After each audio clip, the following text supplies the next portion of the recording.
that we all tell each other what we're going to do, and we all take something down, just like a potluck. And we gather down there, and it was our second home. The atmosphere in that building was really good to where, just like it was just saying, come, come, you know, and we were more than welcomed in. And Elizabeth did a lot for us. She said she didn't know what to do. That's the same thing with all of us. We didn't know where to go, who to go to. But when she started the program, it was something that we wanted to, and we worked towards it. We got our own sponsor, and the person never failed us, always was willing to talk with us. And they made us feel really good when we walk into them and telling us that whatever is going to happen for us, we have to do it ourselves.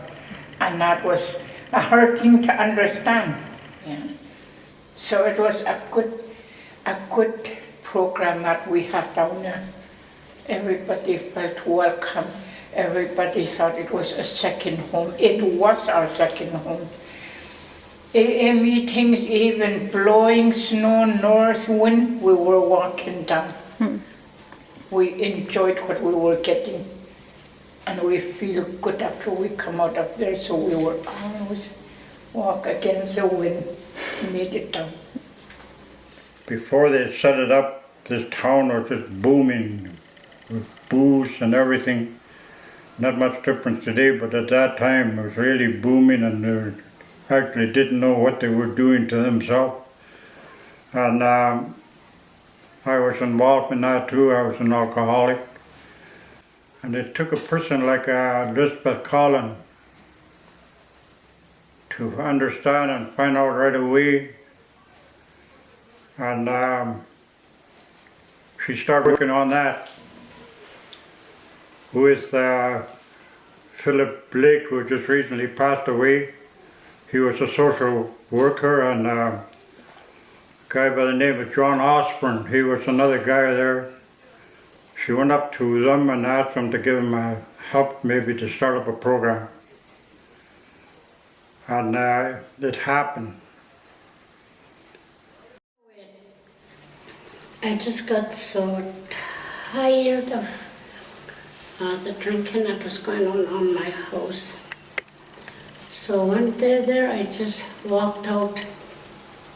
To this day, I don't know where that week went, you know. I don't know where it went. When I come to, I'm sitting at a place. Those days they had lots of brew pots, you know, no alcohol, I mean no liquor or things like that. And when I come to, that's where I get up to come to. But anyway, I just from house to house, just like that. I just got so fed up, you know, that I did that. And my mom and dad, they were old. And Mom said somebody was at the door.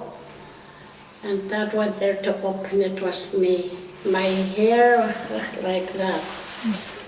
Don't know how I lived. And they let me in and I start falling. They fall on the floor. They can't pick me up. All they did was put blanket on me. And that's what I woke up to. It was in April 1973. That's when I woke up. It was the way of life for us. That was the way that life was for us. And I felt really awful. And I wouldn't go home to. I've had it too, and I wouldn't go home to. It was on a Saturday that I woke up. Sunday, Monday, real nice outside, warm in April. I was walking down, I just had my head down, going down to see Philip. And you know, I always told him that you should have had picture of me, took picture of me, how I look when I walked into your office. And I didn't know how to say it, and I wanted to help. And you know, I just I just said, I want help for my drinking problem. And he laughed. He said, I'm not laughing at you. He said, I've worked here 2.5 years. I see a lot of people drinking, but you're the first one to admit you have a drinking problem.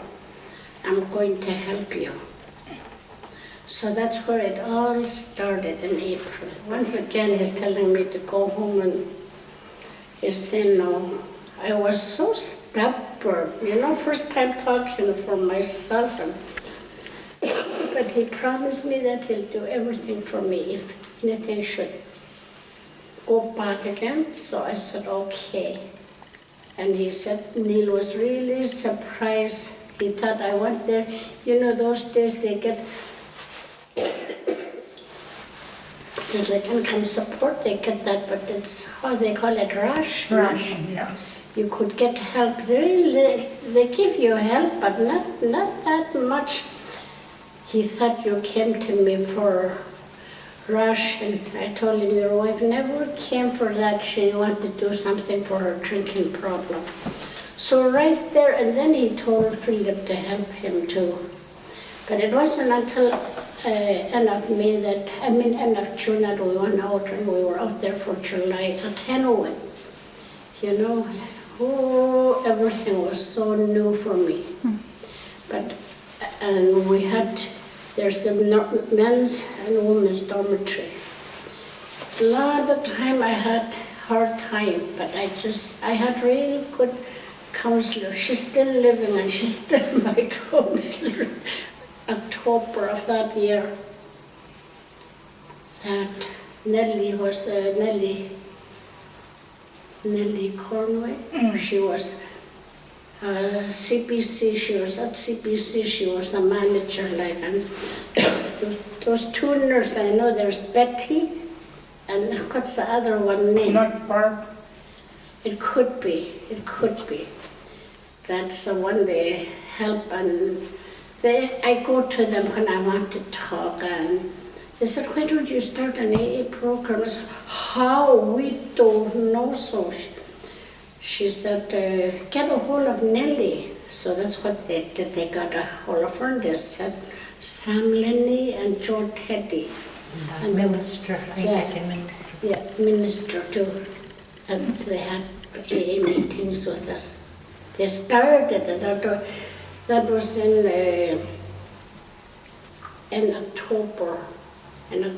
November or October of 73, they started that. And we never missed it, huh? Every Sunday we had it. Just packed. North Wind or now we're walking down. Yeah. John Osborne, social worker, said, why don't we apply to have alcohol center? How do you get that? So in end of September, there was an AA roundup in Yellowknife, so we went. And I had to meet with that, Don Bruce was his name, that he's in charge of the alcohol program. And Gail Sarah was supposed to go with me, but she couldn't make it, so George Erasmus went with me that time. I thought he was going to talk, he never said nothing, and he just sit there and... But I was telling, we did apply for 25,000, and that was 25,000 had to go for a year, so it sounded lots to us, but we couldn't do, that's where we did a lot of volunteer. But when we put down sewing machine and some things for recreation, and he said, why do you put lots of recreation things in it? Well, it's an alcohol program, and I said, well, we have to keep busy. We have to keep busy, that's why we put all this down. And I turned around, I looked at him and I said, well, if you don't like it, you can just have it and just forget about it. And he said, I'm not forgetting about it. We're going to give it to you. So that's the time we got that older station for $1 a year ago. $1. Furnace was bad and cold. So that was opened in November of '74, a year after, so that's where a lot of us were going for lots of training those days. Yeah. So whoever is trained on counseling, just go. And we change every 6 months.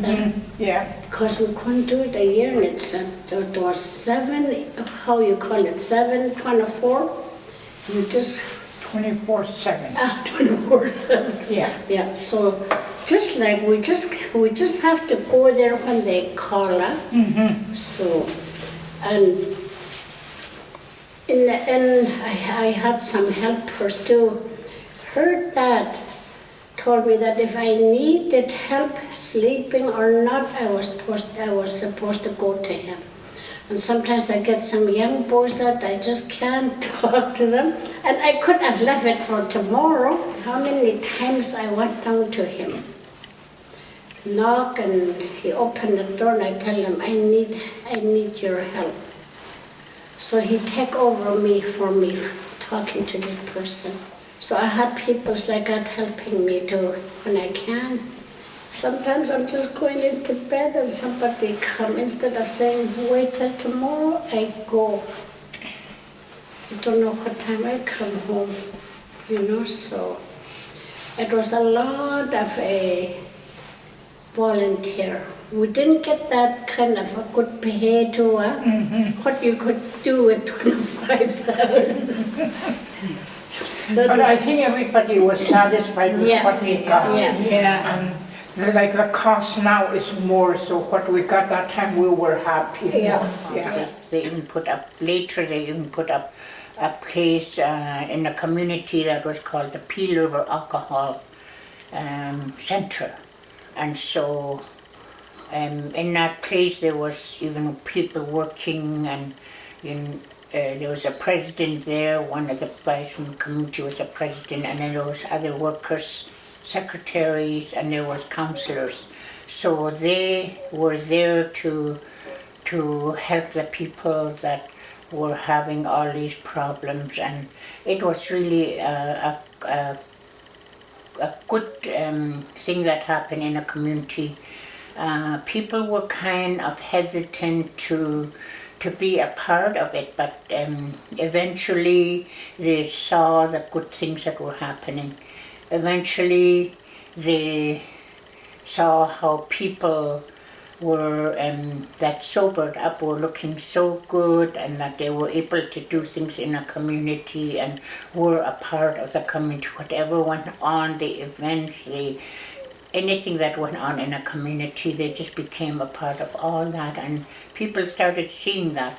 And so they were getting interested, and they wanted to be a part of what was happening there.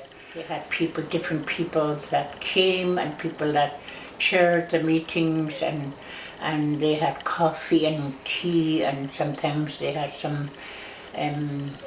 something along with their tea and their coffee, maybe bannock or just cookies from the store, things like that they did. And they held their meetings, and then also they started having different events going on in a community. They at certain times they even had what they call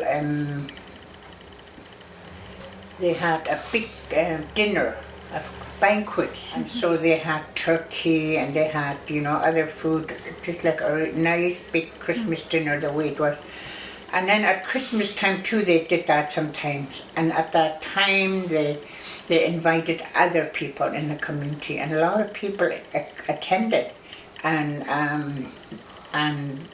at the banquet and that they had people that speak about how what they were doing to try and help themselves through the Peel Over Alcohol program and also the AA program. And so a lot more people were getting involved. They were starting to join up with the Peel Over Alcohol program, and also being a part of the AA meetings. And so it continued for years, and they had it way down at the old nursing station first time. And then they had to demolish that place, so then they got a trailer that was sitting right in the middle of the community. And that's where a lot of people went for help. I had a problem with alcohol, so one day I just decided that I didn't want to drink anymore.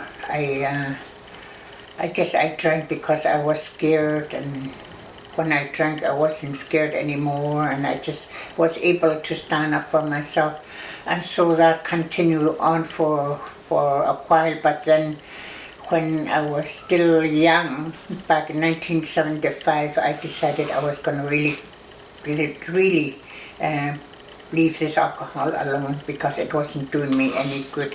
We were able to help one another to be strong enough to stand up and say to one another, you know, that you have my support. And we had each other's support. We had what they call it some way anyway, a sponsor. We all had sponsors who we can talk to at any time. Even if we woke up at 4 and 5 o'clock in the morning, we can call them and they would accept their call and listen. And that's what we did with one another. And I think that you know, a lot of our young people never saw us and using alcohol.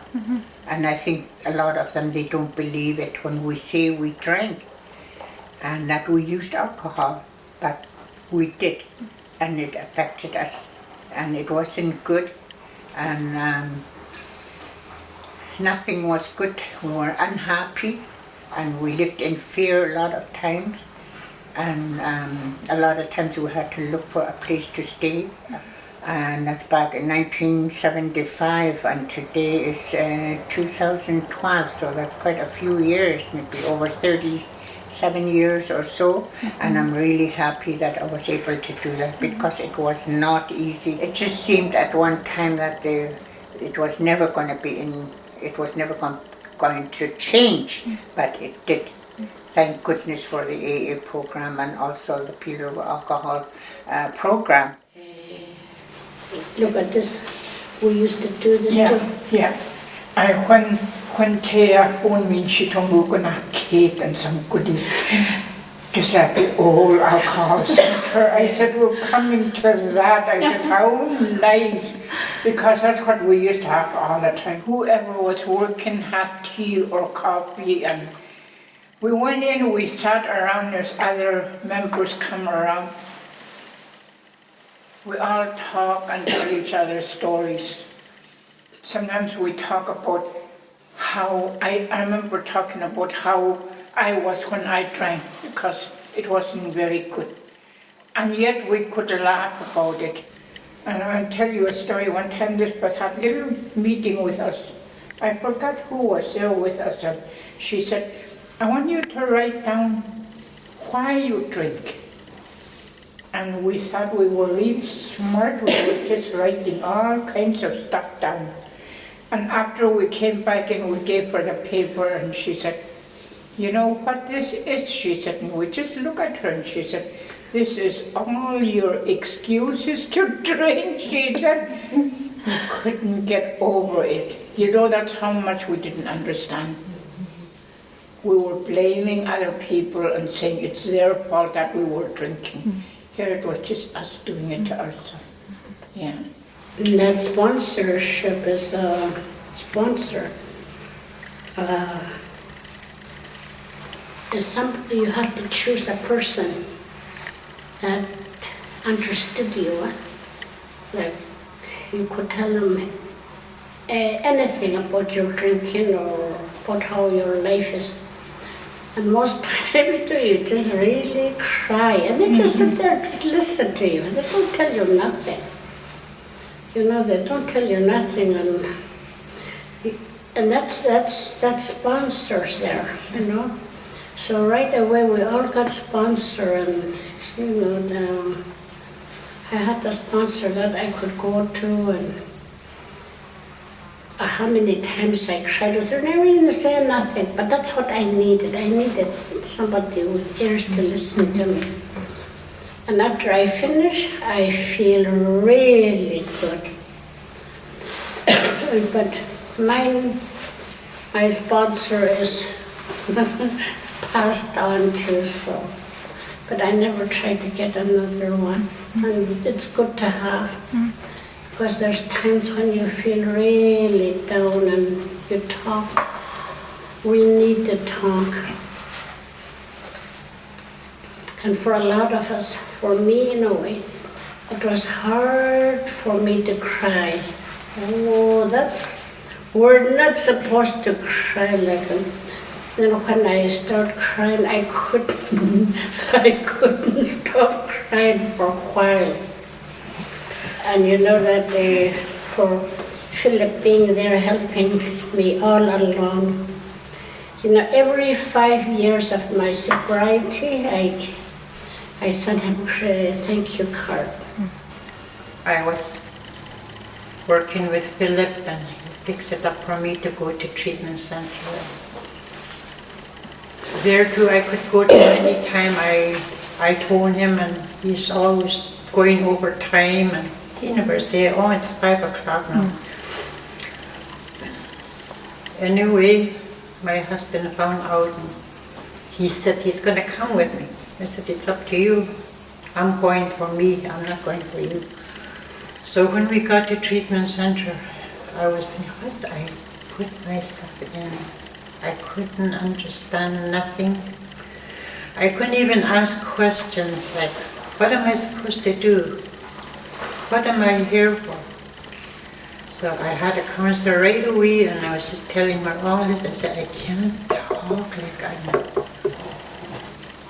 I don't know. I said, I never did talk to anybody like this before. I never talk about me.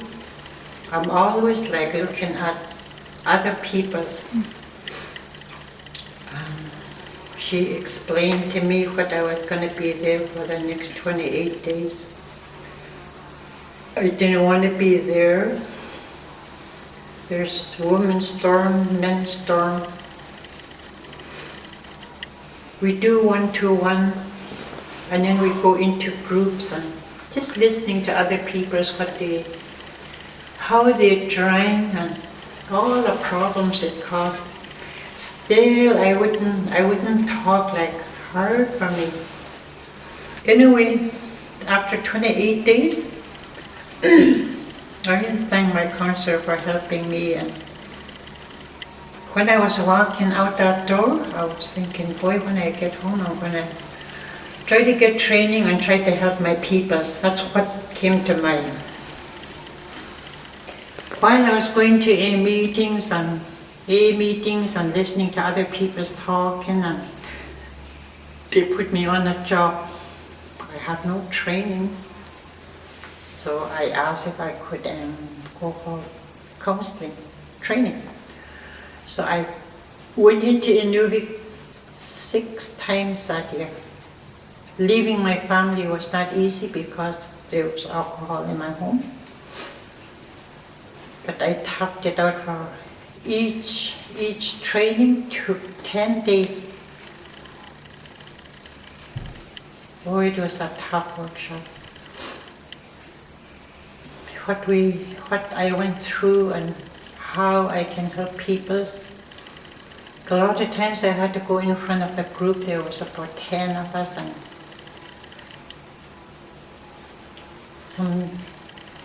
sometimes it was really hard, but I had to because I wanted to help the next person. And then I come back for 2 weeks, and then I go again. Finally, I completed my six workshop. So I got on a job. Some days I work with 5 people.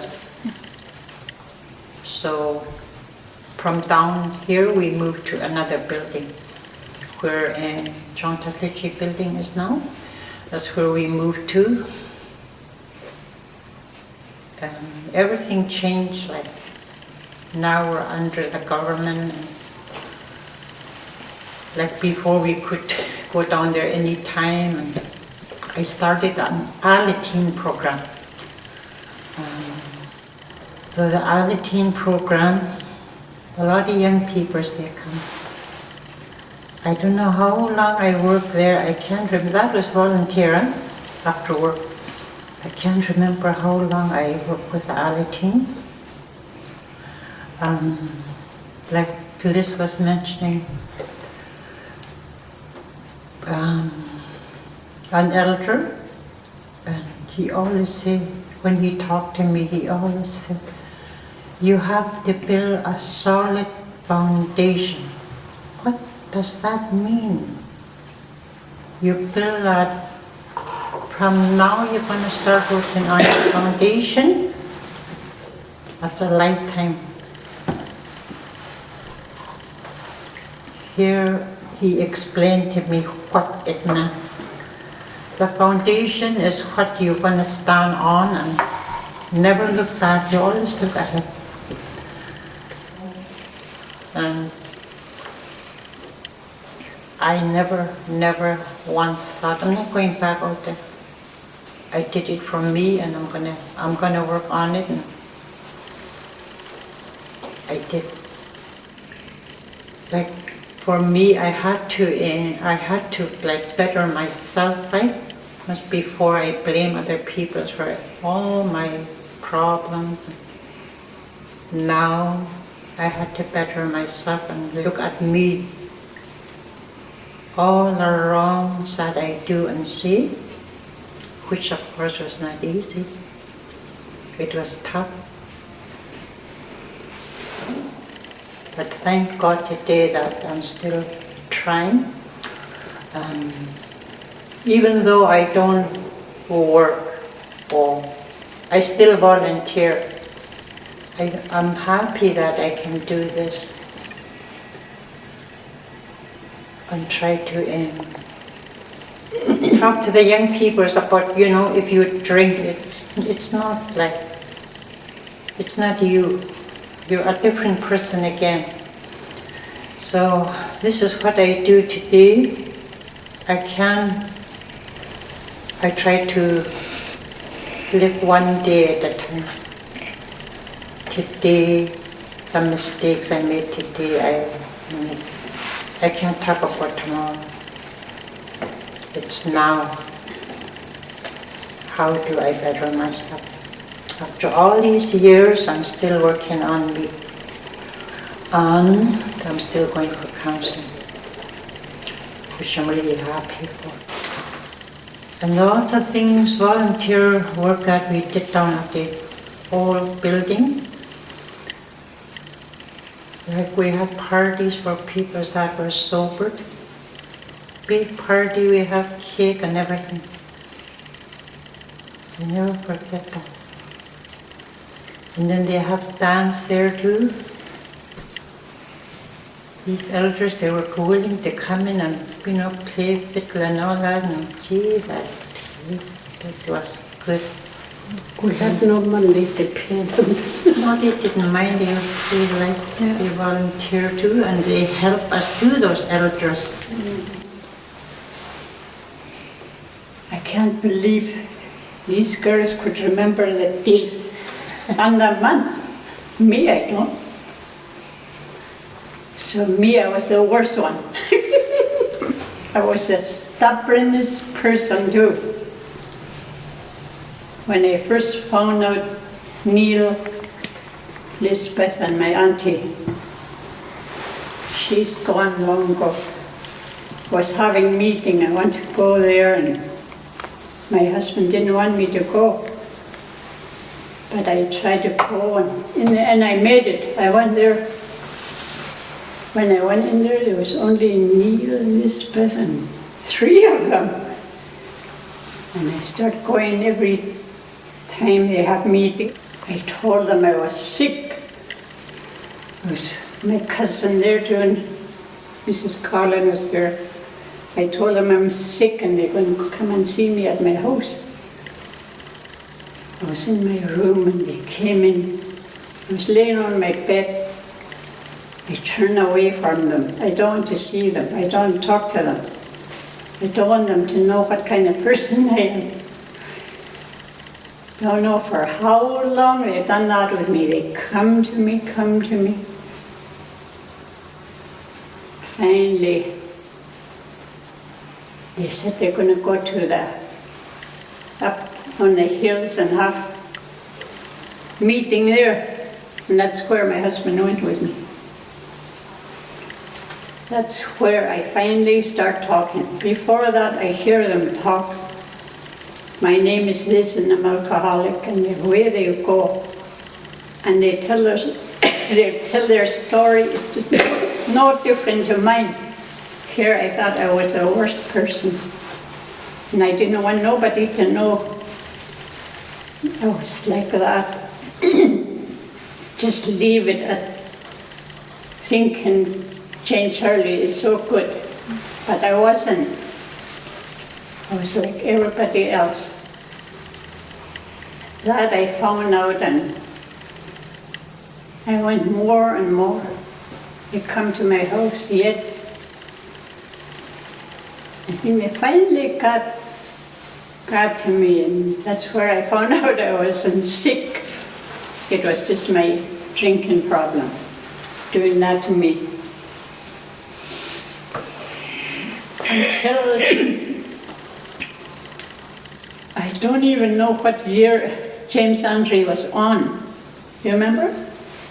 He was working like Philip too.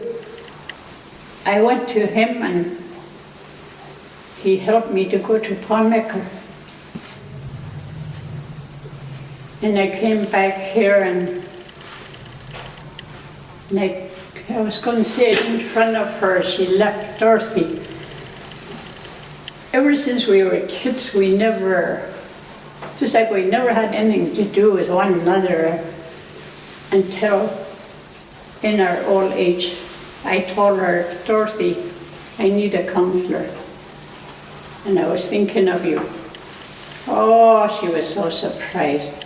How nice of you. She said, sure, Jane, I'll do that. And she became my counselor.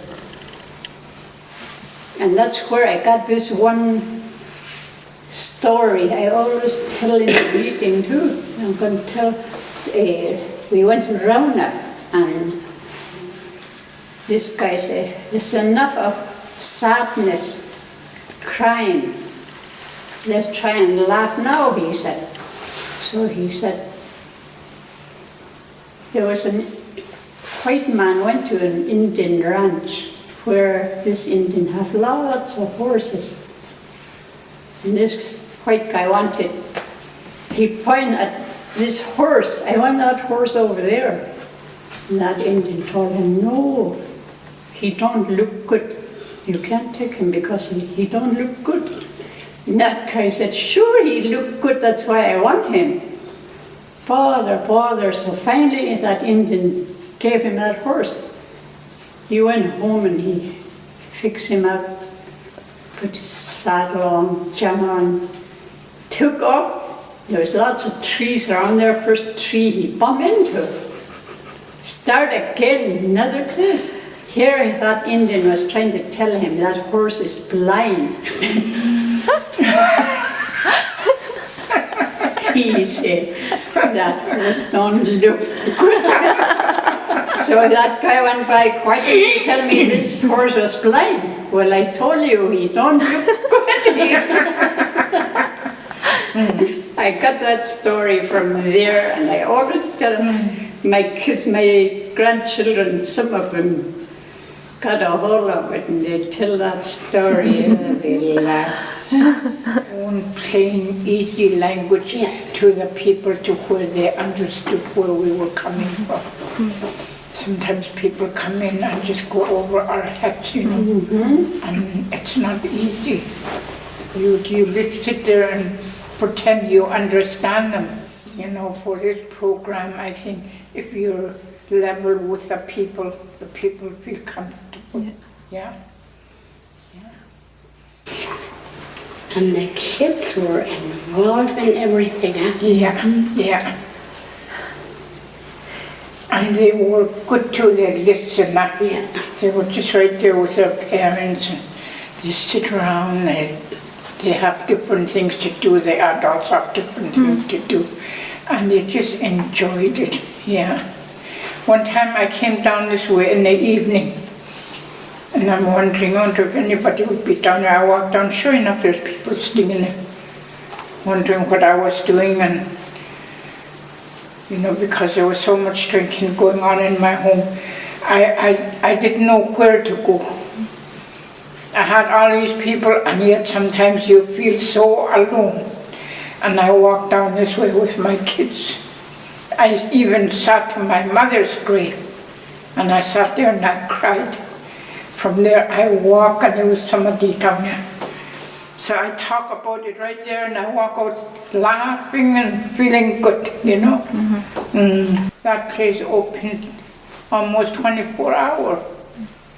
You know, and any time anybody call you when you're home sleeping, you get up, you listen, or you go, or they come, whichever way, and we're willing to listen to people.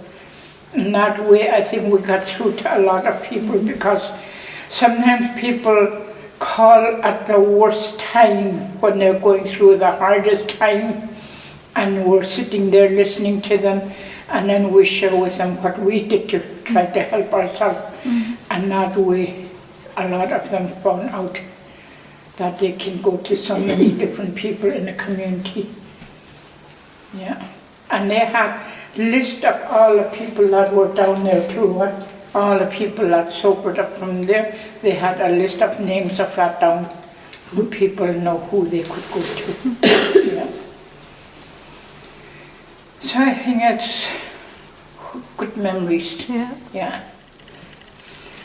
There was a lot. Lisbeth, Neil, Dorothy, Rebecca and Amos, Alfred, me, Alice, Eileen? Yeah, Eileen too. Yeah, Eileen Cohen. And they change every 6 months, you know. You go down there and you see somebody and then there's a change. It makes you feel really good. And you're just more than willing to talk with a person, and you know, it's just an ongoing thing.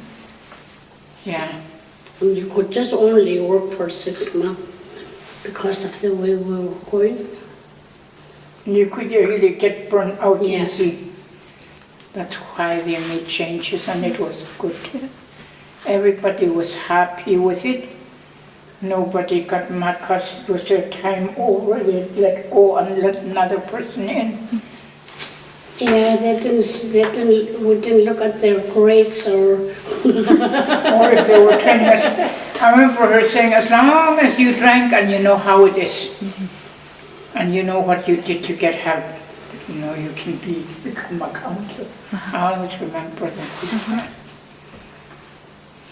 A drunkard becomes the best alcohol counselor because they've been through it and they know it. And but you had to get training, You had to get training on, and that's where I learned to.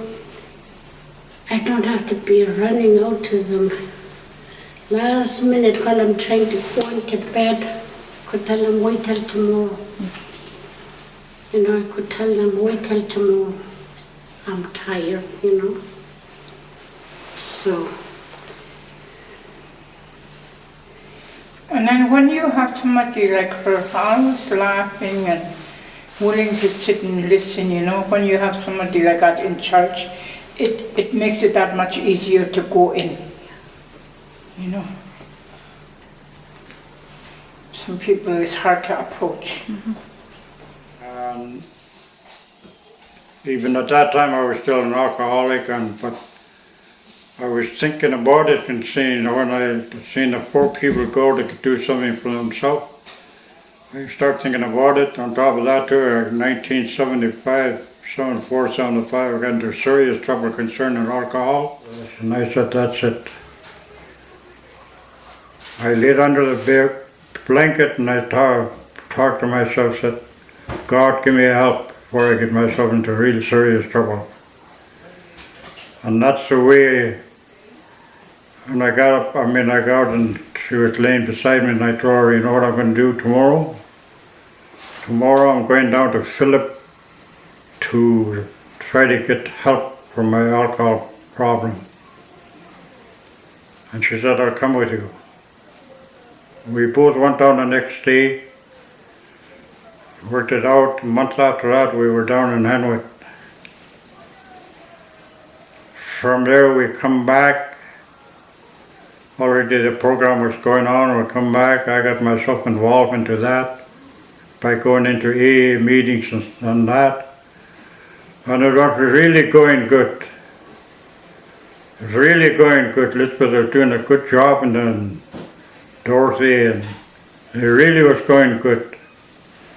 We ended up having people from Edmonton to come here and help us out on how to do the work, teach us how to become a counselor. We even went out for a workshop, and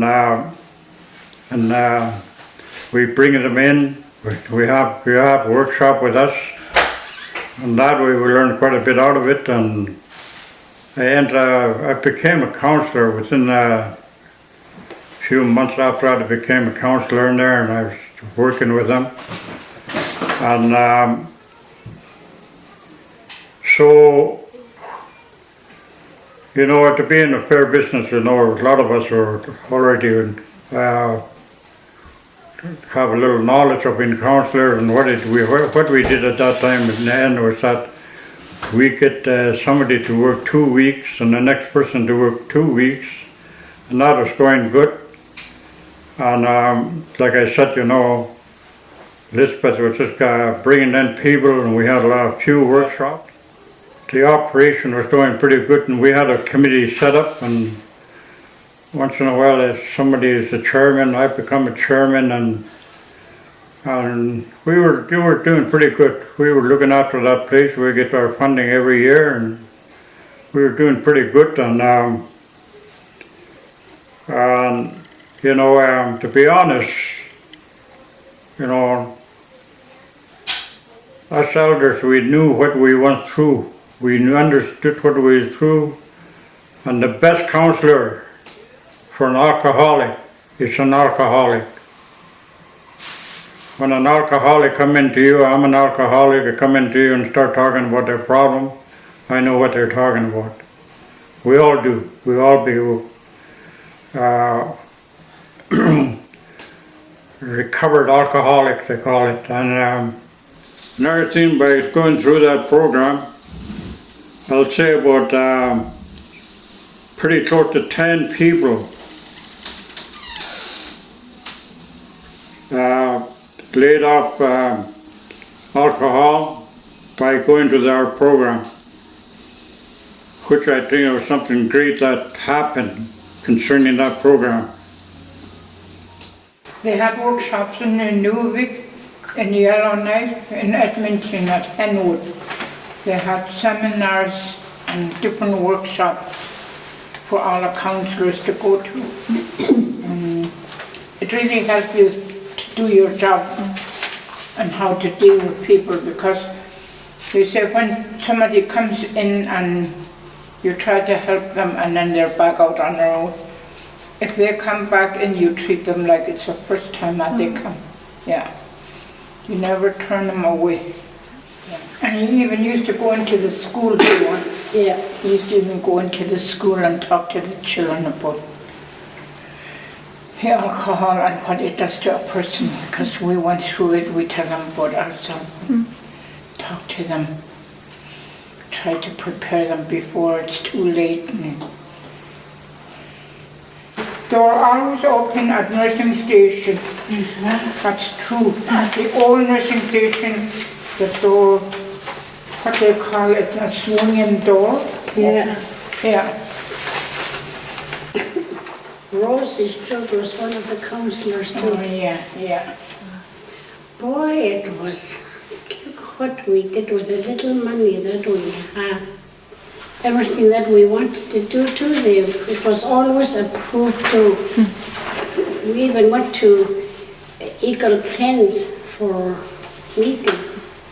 And then we were up there over Trail Creek tour in the summertime for workshop, and some of them didn't know what workshop was. They thought of hammers and saw and all that. So, gee, lots went on. I give my kids hard time, really hard time.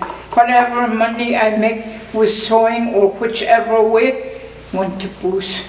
I never thought of food on the table for my kids. And one weekend, one of my kids told me that. And that's where I think it made a turning point for me. And I thought, if this is what's going to happen, I have to leave that stuff. So 8 months after I quit only, then my old man started too. And I was just lucky, 20 years we stayed sober together, then he got cancer and passed on, yeah. So I'm still with my sobriety, and I thank these people for what they did for me. And I don't know if I'll ever walk into that building because I have too many good, fond memories of that place down there. And the way these people ran it, it was just so nice, yeah. Made you feel so welcome, made you feel like part of the family, you know, we were just like all one, yeah. So it was a good place. And when we had it open, we had an old nursing station building down north of where I'm staying, down by the Hudson Bay area. That place was open 24 hours a day. And it worked because people go there, they take care of the place, they look after the place, and any sort of little entertainment we put up, they were right there, and kids and all, they were enjoying themselves wide open. You know, like I said, Elizabeth Collins was a very smart woman. When she started working with Philip Blake and John Osborne, and they were helping her to start up the program.